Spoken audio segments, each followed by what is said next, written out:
तर नमस्कार मित्रांनो, हा आपला पहिलाच ब्लॉग आहे आणि आपण आपलं स्वप्न पूर्ण करण्यासाठी निघालोत आपल्या पहिल्याच राईडसाठी, जे की माझं गाव किल्ला ते कन्याकुमारीपर्यंत असणार आहे. म्हणजे कन्याकुमारी आपण लास्ट ठेवलंय आणि तिथून आपण दुसऱ्या रूटने येणार आहोत. त्याच्यामध्ये आधी जेवढे लोकेशन लागतील ना, जे बघण्यासारखे असतील, एक्सप्लोर करण्यासारखे असतील, ते आपण करणार आहोत. तर माझं नाव संजय आणि आपल्या चॅनलचं नाव आपण ठेवलं ट्रॅव्हलर बडी. आणि भाई आपला हा पहिलाच ब्लॉग आहे, त्यामुळं काही चुकलं मुकलं तर सांभाळून घ्या. कारण काहीतरी नवीन चालू करत आहोत. आणि असं नाही की यूट्यूबवरती म्हणजे यूट्यूब म्हणजे मोठं व्हायचं किंवा काय, पण आपले एक मेमोरीज पण होतील. आणि ठीक आहे ना, आपण तेवढं लांब चाललो तर चार लोक जे आपल्या ओळखीचे आहेत ते पण बघतील आपण कुठे गेलो काय गेलो. त्यासाठी आपण हा प्रयत्न केला आहे. आज सकाळीच आपण सगळं सामान पॅक करून लवकरच आपण निघालोत घरून. म्हणजे घरून तरी लवकर म्हणजे 6:30 पर्यंत निघालो. आणि आपलं पहिलं डेस्टिनेशन असणार आहे गोवा. 450 किलोमीटर आहे. NH 66 वर हा पूर्ण प्रवास असणार आहे गोव्यापर्यंत. आणि आपला जर्नी पार्टनर आहे गणेश, जो की माझा कंपनीतील मित्र आहे, गणेश जाधव. त्याला सुद्धा ट्रॅव्हलिंग आवडते, त्याला बाईक राईडची आवड आहे म्हणून तो म्हटला मी पण येतोय. म्हटलं ठीक आहे, नाहीतर मी सोलो राईड करणार होतो, मी एकटाच निघणार होतो, पण तो येतोय म्हणून आम्ही दोघे जण.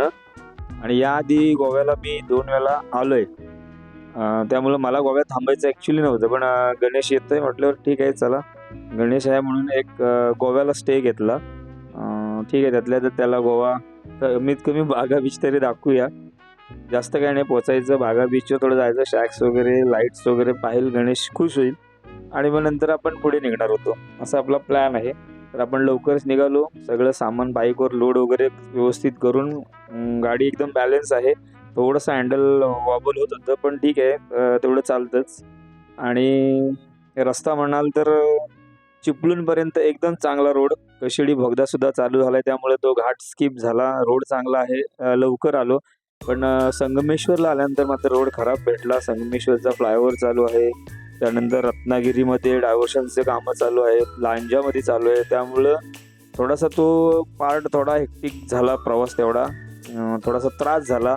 पण नंतर लांजानंतर रोड चांगला भेटला, त्यामुळं 80-85 सहज आम्ही स्पीडने गाडी चालत होती आमची. एकदम छान प्रवास चालू होता. मध्ये आधी स्टॉप घेतले, काय खायचं प्यायचं असं सगळं चालू होतं व्यवस्थित. एकदम प्रवास मनासारखा चालू होता.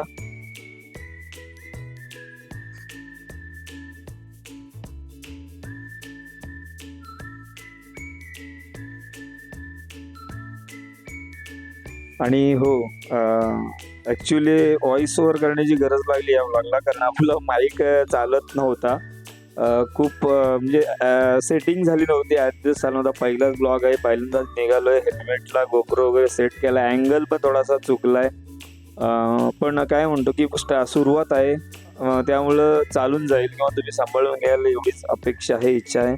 आणि थोडासा कॅमेरा पण सुद्धा आपला खाली आहे, म्हणजे रोड प्रेझेन्स कमी आहे, गाडीचा हँडल बार जास्त दिसतोय. पण नेक्स्ट व्हिडिओमध्ये मी व्यवस्थित करण्याचा प्रयत्न करेन. माणूस चुकांमधूनच शिकतो आहे ना. आणि मग तशी इम्प्रूव्ह होत जाते. आणि पहिलाच ब्लॉग आहे भाई, एवढं काय टेन्शन घ्यायचं नाही, असं मी स्वतःला समजवत होतो. आणि पूर्ण ब्लॉग मला व्हॉइस ओव्हरने कंप्लीट करावं लागत आहे. मी ॲक्च्युली तो पहिला ब्लॉग स्किप करणार होतो, पण म्हटलो नाही, सुरुवात आहे जशी आहे तशी आपण ठेवून देऊया. आणि ब्लॉग तर पूर्ण करून घेऊ, म्हणजे दुसऱ्या ब्लॉगला टेन्शन राहणार नाही. नंतर मग जर्नी गोव्यावरनं चालू करायची. आपलं गाव आहे किल्ला, तर आपल्या गावापासून सुरुवात झाली पाहिजे, म्हणून मी तो ठेवण्याचा तसाच ठरविला. आणि हो, आपलं गाव आहे किल्ला, जे की रोहा तालुक्यात येतं. म्हणजे कोकण रेल्वे जिथून चालू होते ना, ते तालुक्याचं शहर आमचं रोहा, रायगड जिल्ह्यातील छत्रपती शिवरायांच्या राजधानीचं हे हा जिल्हा रायगड. आणि त्या रायगडमधील रोहा तालुक्यातील आमचं गाव किल्ला. इथून किल्ला ते कन्याकुमारी, आणि रिटर्नची जर्नी असेल कोइंबतूर, मैसूर, बेलगाव, कोल्हापूर मार्गे रिटर्नची असेल. जाताना मात्र आपण पूर्ण कोस्टल रूट घेतला आहे. येताना मैसूर उटी वगैरे किंवा आदियोगी वगैरे करायचं आहे, धनुषकोडीला जायचं आहे. बरेच लोकेशन्स आहेत, डेस्टिनेशन आहेत, आणि काही स्वप्नातील म्हणजे आपण जे पाहत होतो मी सारखं स्वप्नात की मला इथे जायचं तिथे जायचं, ते सुद्धा चॉईस केलं, कसं जायचं काय जायचं सगळं ठरवलंय. प्लॅनिंग परफेक्ट नाही आहे. जर आज इथे वस्ती आहे तर इथं पोचल्यानंतर मी ठरवेन की उद्या कुठं जायचंय आणि किती लांब जायचंय, त्रास किती होतोय. कारण बाईक राईडला पहिल्यांदाच निघालो, माहीत नाही, काहीच अंदाज नाही आहे की त्रास किती होईल, काय होईल, गाडी कशी चालते आपली, काहीच माहीत नसल्यामुळं मी तसं परफेक्ट प्लॅनिंग केलेलं नाही. उद्यावरती, नशीबवरती आणि देवावरती सोडलेली ही आपली पहिली ट्रिप आहे, बाईक रोड ट्रिप. आणि ही आपली बाईक आहे CB200X. हो, होंडाची CB200X. आपल्याकडं बुलेट, हिमालय वगैरे अशी मोठ्या गाडी कुठली नाहीत, पण ही सुद्धा ॲडव्हेंचर बाईकमध्ये येते, कम्फर्टेबल आहे. जरी ती जास्त पळत नसली तरी 100चा स्पीड अगदी सहज गाठू शकते अशी गाडी आहे. मला तरी माझी गाडी आवडते. आणि आपण आपल्या गाडीचं नाव ठेवलं आहे ब्लॅक हॉक. आणि बघूया आपली गाडी कशी चालते, काय चालते, त्यानंतर आपण मग पुढे आपली काय दिशा असेल प्रवासाची सगळं ठरवणार आहोत. आणि या प्रवासामध्ये आपल्या या ट्रिपला खर्च किती येईल, सगळी टोटल आहे ना, ती आपली या व्लॉगच्या नाही, या ट्रिपच्या शेवटला आपण सांगू. सगळं जर्नी संपल्यानंतर त्यासाठी एक वेगळा व्हिडिओ शूट करेन मी. आणि सकाळी आपण लवकरच घरून निघालो होतो, म्हणजे 6:30ला जर्नी स्टार्ट केली होती, तर संध्याकाळी 7 वाजेपर्यंत आपण पोचणार होतो. म्हणजे गुगल मॅप आपण 7 वाजेपर्यंत बागाला पोचणार होतो. त्यामुळं जास्त काही आम्ही स्टॉप घेतले नाहीत, कारण 450 किलोमीटरचा टप्पा होता, पण रस्ता खराब असल्यामुळं तेवढा वेळ गेलाच आमचा. आणि त्यानंतर मनात थोडी धाकधूक होती प्रवासाची. पहिला दिवस होता आणि प्रवास कसा होणार आहे, काय होणार आहे, काही आयडिया येत नव्हती. पुढे जाऊन पोलीस कुठे आपल्याला अडवतील, काय काय लागते, त्याची सगळी तयारी तशी आपण केली होती. पण शेवटी एकदा थांबवलं की मग हे दाखवा ते दाखवा, त्याच्यात वेळ जाईल, या चिंतेत आपण संध्याकाळी 7 वाजेपर्यंत गोव्यात पोचलो. रूमवरती गेलो, लगेज ठेवला, फ्रेश झालो आणि तसंच लगेच बागा बीचवरती गेलो. कारण झालं असं की मित्र येणार होते, जे कंपनीतले मित्र फिरायला तिकडे आले होते, ते सगळे गोव्याला संध्याकाळी भेटणार होते.